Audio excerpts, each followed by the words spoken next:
Oke, para guru hebat, kita mulai ya. Coba lihat dua gambar ini. Di satu sisi, ada kelas yang suasananya tegang, penuh rasa takut. Di sisi lain, kelas yang hidup, yang penuh semangat buat belajar. Kira-kira, kelas mana sih yang mau kita ciptakan bareng-bareng untuk anak didik kita? Nah, dalam sesi kita kali ini, kita akan bedah tuntas sebuah pergeseran cara pandang kita soal disiplin. Ini bukan soal melonggarkan aturan, sama sekali bukan. Tapi ini soal mengubah pendekatan kita sebagai pendidik. Dari yang tadinya menghukum, menjadi membimbing. Bimbingan yang benar-benar ngebangun karakter siswa.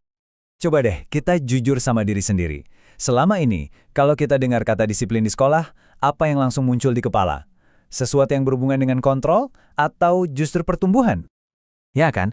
Buat banyak dari kita, kata disiplin itu, jujur aja, kadang bikin gak nyaman. Yang kebayang itu tekanan, rasa takut, perasaan disudutkan. Mungkin ini warisan dari cara-cara lama yang pernah kita alami sendiri waktu sekolah dulu. Dan ujung-ujungnya bayangan itu ya hukuman.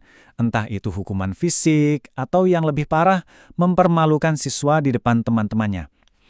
Ironis ya, praktek yang bisa merusak mental anak ini malah seringkali dibungkus dengan alasan membangun karakter. Nah, ini dia pertanyaan kuncinya.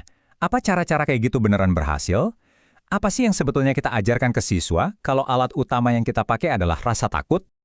Inilah saatnya kita refleksi bareng-bareng. Apakah hukuman itu membangun siswa yang mandiri dan bertanggung jawab? Atau jangan-jangan cuma menciptakan siswa yang nurut karena takut, yang pada akhirnya malah merusak kepercayaan diri mereka dan hubungan mereka sama kita sebagai guru? Oke, biar makin jelas, yuk kita kupas lebih dalam lagi. Soalnya, ada banyak banget kesalahpahaman tentang apa itu disiplin positif.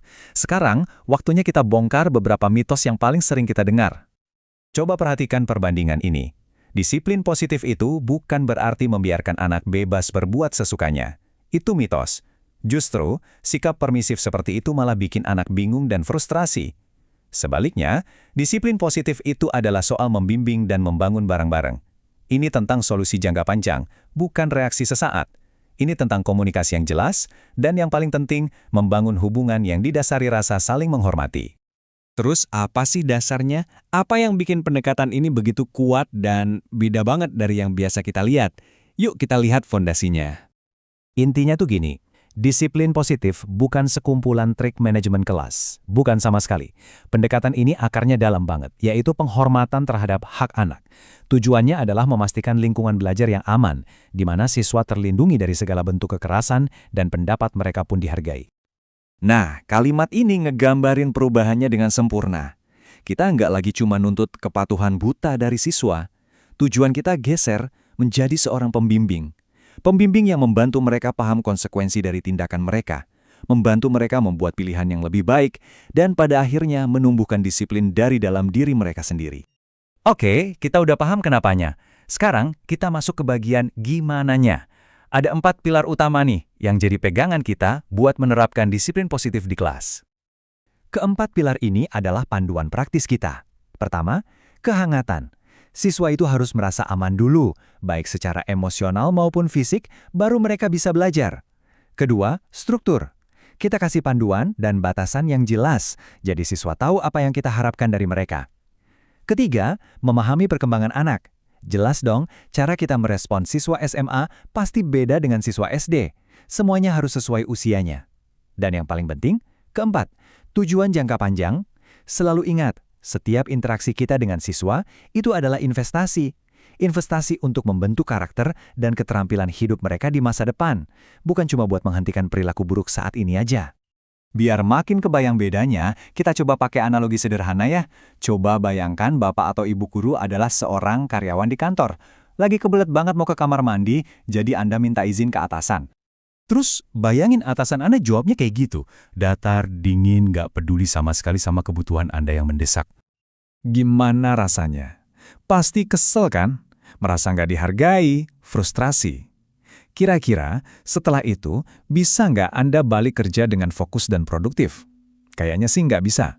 Seluruh pikiran pasti kacau, karena kebutuhan yang nggak terpenuhi, dan perlakuan yang nggak enak itu. Sekarang, bandingkan sama skenario ini.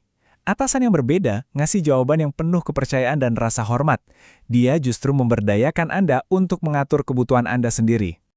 Nah, ini dia intinya. Pertanyaan ini langsung menusuk ke jantung permasalahan kita sebagai pendidik. Hubungan seperti apa yang mau kita bangun dengan siswa kita? Yang didasari kontrol dan rasa takut, atau yang dibangun di atas kepercayaan dan rasa hormat? Analogi tadi nunjukin dengan jelas banget dampak emosional dari setiap pendekatan kita. Jadi ujung-ujungnya, buat apa sih kita melakukan ini semua? Apa hasil akhir yang kita harapkan dengan menerapkan disiplin positif ini? Tujuannya jauh lebih besar dari sekedar kelas yang tertib. Kita ini sedang membentuk manusia yang punya disiplin dari dalam dirinya sendiri, yang menghormati orang lain karena mereka merasa dihormati, dan yang punya bekal keterampilan untuk menghadapi hidup.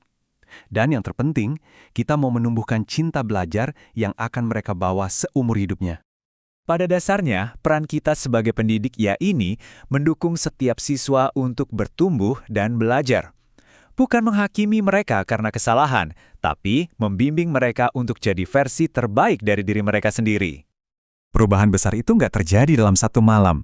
Jadi, mari kita tutup sesi ini dengan satu pertanyaan untuk direnungkan. Dari semua yang sudah kita bahas, langkah kecil apa satu saja yang bisa Anda mulai lakukan besok pagi untuk membangun hubungan yang lebih positif dan saling menghormati di kelas Anda? Karena perubahan besar itu selalu dimulai dari satu langkah kecil.